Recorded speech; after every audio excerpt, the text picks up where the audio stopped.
जय श्री साईं। आप सभी को मैं श्री साईं बाबा की व्रत की सही विधि बताना चाहती हूँ कि व्रत करने की सही विधि, सही नियम क्या है। जय श्री साईं। श्री साईं बाबा का व्रत बहुत ही चमत्कारी और बहुत सरल है। इस व्रत को प्रारंभ करने के लिए पूर्व हथेली के आकार का एक नया सफ़ेद कपड़ा लेकर उसे हल्दी में के घोल में डुबो कर सुखा लें। गुरुवार को प्रातः अथवा सायं स्नान करके स्वच्छ वस्त्र धारण करें और पूर्व दिशा की ओर स्वच्छ कपड़ा को बिछाकर एक आसन या चौकी रखें। उस पर साईं बाबा की मूर्ति अथवा चित्र जो मिले उसे स्थापित करें। अब साईं बाबा का स्मरण कर साईं बाबा को चंदन कुमकुम का तिलक लगाएं, ताजे फूलों की माला चढ़ाएं, दीपक जलाएं एवं अगरबत्ती धूप बत्ती भी लगाएं। इतना करने के पश्चात बाबा के सामने बैठकर पहले तैयार किए गए हल्दी वाले सूखे पीले कपड़े में ₹1 रखकर जिस कार्य सिद्धि के लिए व्रत रख रहे हैं उस कार्य को निर्विघ्न पूरा करने के लिए साईं बाबा से सच्चे दिल से प्रार्थना करते हुए उस रुपये को कपड़े में लपेटकर गांठ बांध दें तथा इसे आसन पर विराजे साईं बाबा के चरणों में रख दें। अपने मन में सामर्थ्य अनुसार 5, 7, 9, 11 या 21 गुरुवार व्रत करने का संकल्प करें। यह सभी सिर्फ प्रथम गुरुवार को व्रत का संकल्प करते समय करना है। बाद में तो प्रत्येक गुरुवार को विधि के अनुसार केवल व्रत कथा का पाठ करना होता है।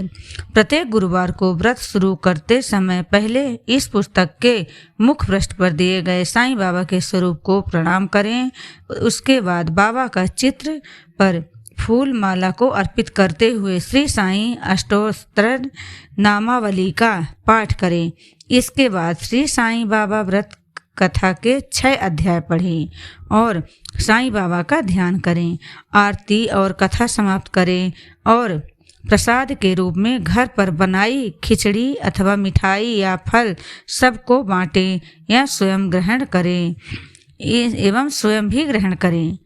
इस प्रकार साईं बाबा व्रत की विधि पूर्ण होती है। इस विधि के अनुसार व्रत करने से आने वाले सभी विघ्न दूर हो जाते हैं।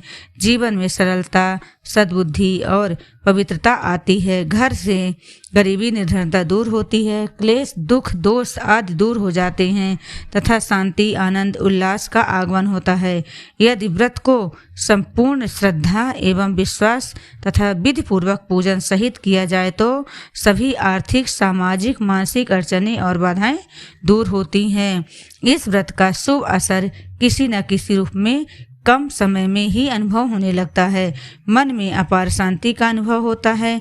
आपके द्वारा विवेक प्रकाशन मथुरा की छपी पुस्तक प्राप्त करने वाले स्नेहजनी भी यदि आपकी प्रेरणा से व्रत रखेगा तो उसके साथ साथ उतनी ही मात्रा में आपकी भी भाग्य वृद्धि और सुख समृद्धि होगी। मन्नत किए गए गुरुवार पूरा होने के पश्चात विधि पूर्वक इस पुस्तक के में आगे लिखी गई रीत उद्यापन विधि भी करना चाहिए। व्रत के क्या नियम है ये मैं आपको सरल बताती हूँ। यह व्रत सभी स्त्री पुरुष यहाँ तक कि बच्चे भी रख सकते हैं। व्रत को शुरू करते समय 5, 7, 9, 11 अथवा 21 गुरुवार की मन्नत करनी चाहिए। याद रखें कि व्रत के दिन भूखे ना रहें। फलाहार करके यह व्रत किया जा सकता है। भोजन मीठा नमकीन कैसा भी हो सकता है।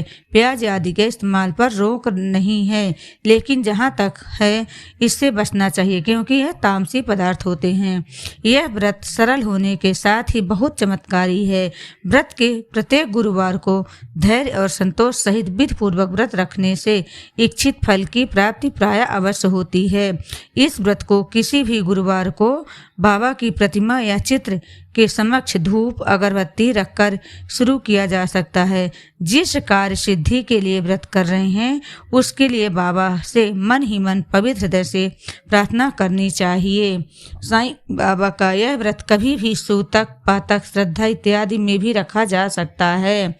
यदि किसी कारणवश किसी गुरुवार को व्रत न कर पाएं तो उस गुरुवार को गिनती में न लेते हुए, मन में किसी प्रकार की शंका न रखते हुए अगले गुरुवार से व्रत जारी रखें एवं माने हुए गुरुवार को पूरे कर व्रत का उद्यापन करें। एक बार व्रत पूर्ण करने के पश्चात फिर आगे और दूसरी मन्नत हेतु संकल्प करके पुनः भी आप व्रत शुरू कर सकते हैं। और इसकी मैं आपको विधि भी बता देती हूँ कि उद्यापन विधि कैसे किया जाता है। जितने व्रतों का संकल्प किया है उसका अंतिम गुरुवार होने पर व्रत का उद्यापन करना चाहिए। इस दिन कुछ गरीबों को भोजन कराना चाहिए एवं पशु पक्षियों को भोजन डालना चाहिए। व्रत करने वाले को सुख शांति का व लाभ प्राप्त होगा। उसमें और वृद्धि करने तथा इच्छित मनोकामना को परिपूर्ण करने हेतु व्रतधारी को चाहिए कि वह अपने स्नेहजनों को भी इस व्रत का महत्व समझाएं। इसके लिए विवेक प्रकाशन लक्ष्मी नारायण धर्मशाला वाली पुस्तक को आप ले सकते हैं। जो पुस्तकें बांटनी हैं उनके आवरण पृष्ठ पर भी साईं बाबा के चित्र का तिलक लगाकर श्रद्धा पूर्वक स्वजनों को देवें। उपरोक्त विधि व्रत रखने व उद्यापन करने की आपकी शुभ मनोकामनाएं अवश्य पूर्ण होगी, यह आप निश्चय मन में संकल्प करें। आइए मैं आपको साईं बाबा की व्रत कथा सुनाती हूँ। ये कथा का पहला अध्याय है। श्री साईं बाबा की कृपा। एक समय की बात है, श्रीमती विमलेश देवी व उनके पति महादेव प्रसाद अहमदाबाद में प्रीत पूर्वक रहते थे। परंतु महादेव का स्वभाव झगड़ालू था। अड़ोसी पड़ोसी तक उनके स्वभाव से परेशान थे। जबकि उनकी पत्नी विमलेश बहुत धार्मिक प्रवृत्ति की महिला थी, भगवान पर भरोसा रखती थी तथा बिना कुछ कहे सब कुछ सह लेती थी। धीरे धीरे उनके पति का व्यवसाय ठप हो गया। महादेव दिन भर घर पर ही रहते, जिससे उनका स्वभाव और भी ज्यादा चिड़चिड़ा हो गया। एक रोज विमलेश के द्वार एक अद्भुत तेजस्वी चेहरे वाले वृद्ध साधु आए और उससे उन्होंने भिक्षा में दाल चावल मांगा। विमलेश ने तुरंत हाथ जोड़कर महाराज को दाल चावल दिए और उन्हें नमस्कार किया। महाराज ने खुश होकर उसे आशीर्वाद दिया और विमलेश के दुखों को दूर करने हेतु उसे श्री साईं बाबा के गुरुवार वाले व्रत को करने की विधि समझाई। उन्होंने बताया कि सामर्थ्य के अनुसार मन्नत मांगकर 5, 7, 11 अथवा 21 गुरुवार तक साईं बाबा का व्रत करें। विधि से उद्यापन करने पर भूखों को भोजन कराने से उसकी मनोकामना पूर्ण होगी। इस व्रत को करते समय झूठ, छल आदि बुरी आदतों का त्याग अवश्य कर देना चाहिए। व्रत पूर्ण होने पर यथाशक्ति 7, 11, 21, 51 पुस्तकें कृतज्ञ स्वरूप दान करते हैं। श्री साईं के जो वचन हैं, श्रद्धा व साबुरी अर्थात श्रद्धा और संतोष ध्यान में रखकर व्रत रखना।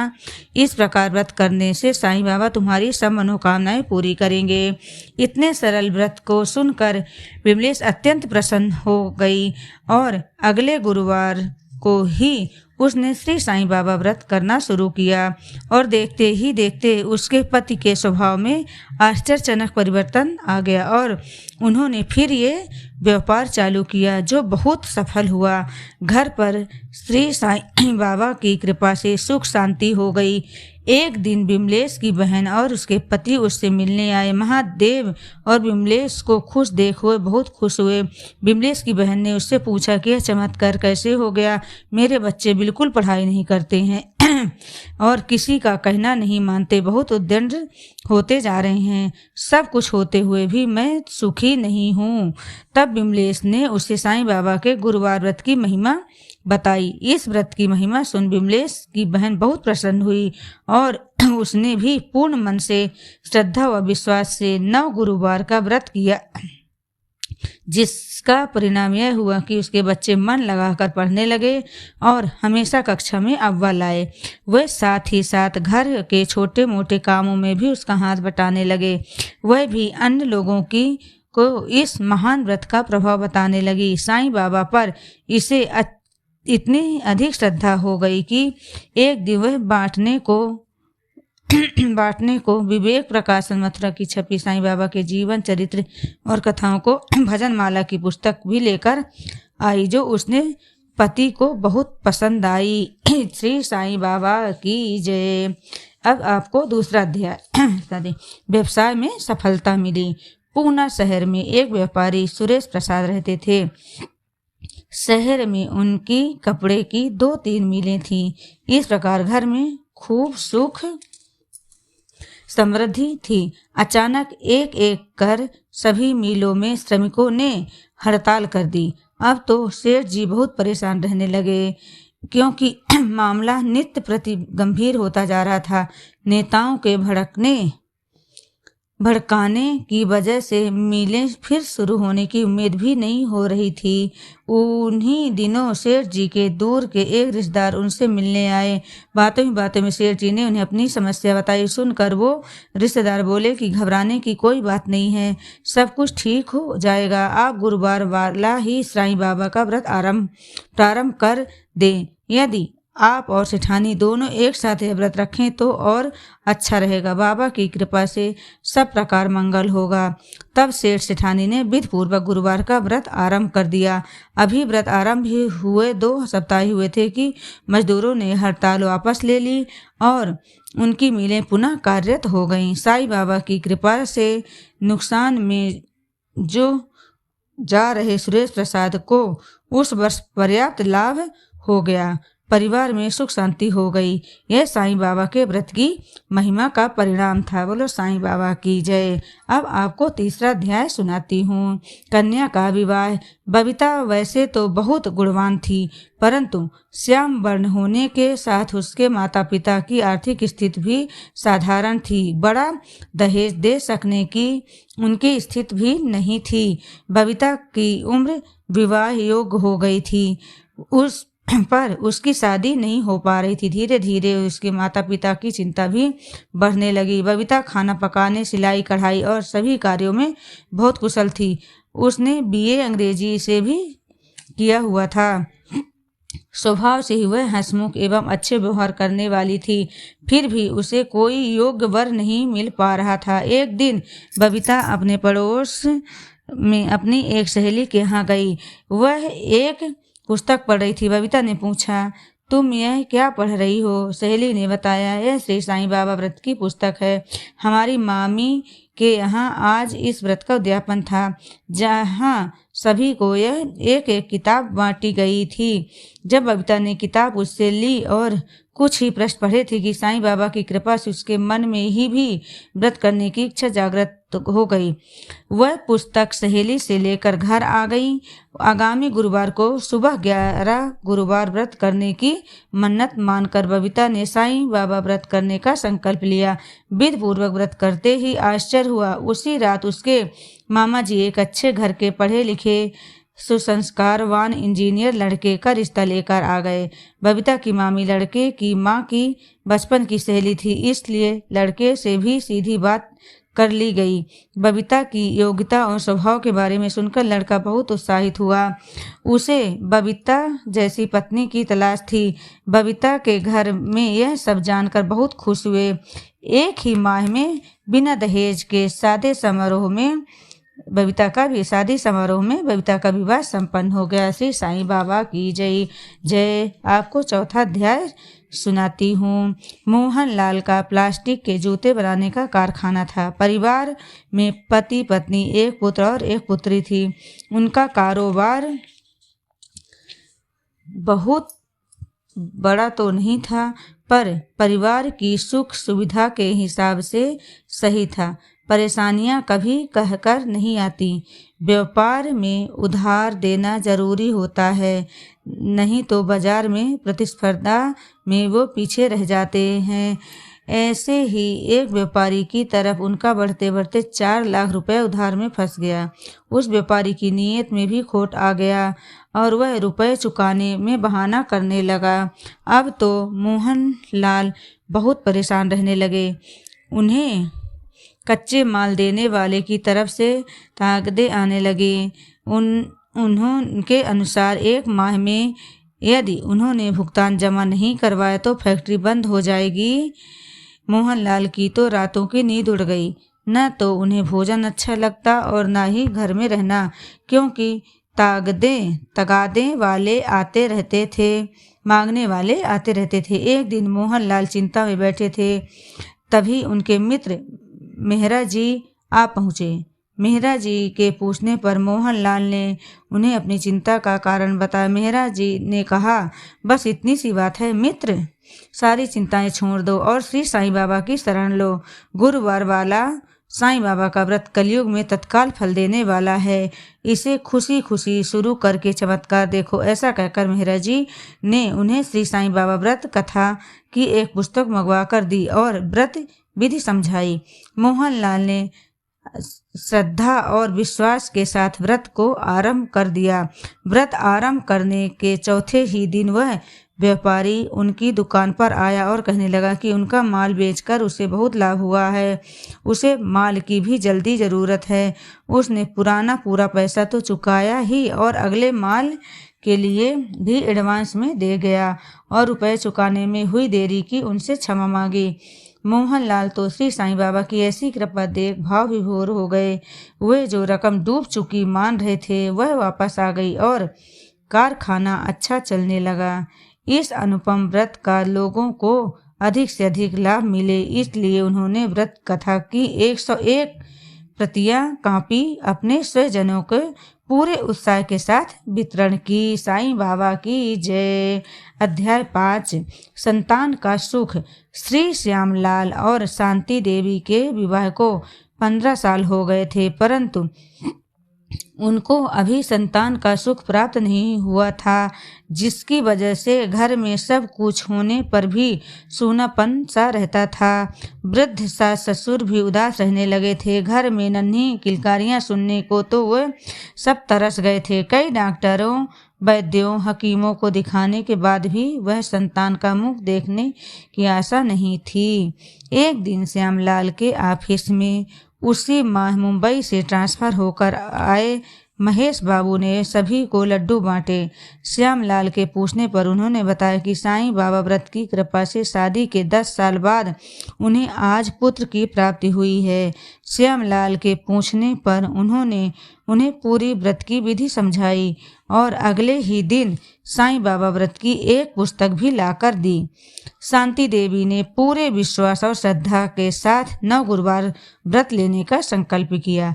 एक दिन श्री साईं बाबा की कृपा से उसे डॉक्टर ने बताया कि वह गर्भवती है। सारे घर में आनंद छा गया। समय आने पर उसने सुंदर स्वस्थ पुत्र को जन्म दिया। अपने कुलदीपक को देखकर पूरा परिवार प्रसन्न हो गया। ऐसी साईं बाबा की कृपा सब पर बनी रहे। श्री साईं बाबा की जय। अध्याय 6 ट्रांसफर रुक गया। अनुजा एक कंपनी में नौकरी करती थी। एक दिन उसका ट्रांसफ़र का ऑर्डर आया।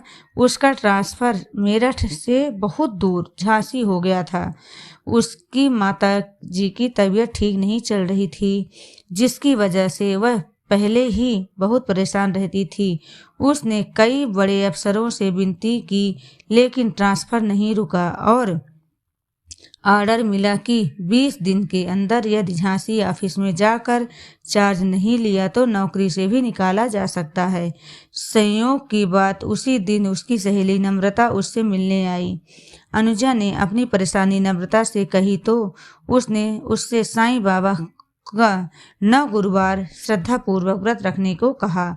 चूंकि उसके दूसरे दिन ही गुरुवार था, सो उसने दूसरे दिन से ही व्रत रख लिया। व्रत रखने के तीसरे दिन ही कमिश्नर का पत्र मिला था कि उसका ट्रांसफ़र रोक दिया गया है तथा उसकी तरक्की भी हो गई है। अब तो साईं बाबा के प्रति उसका विश्वास और बढ़ गया।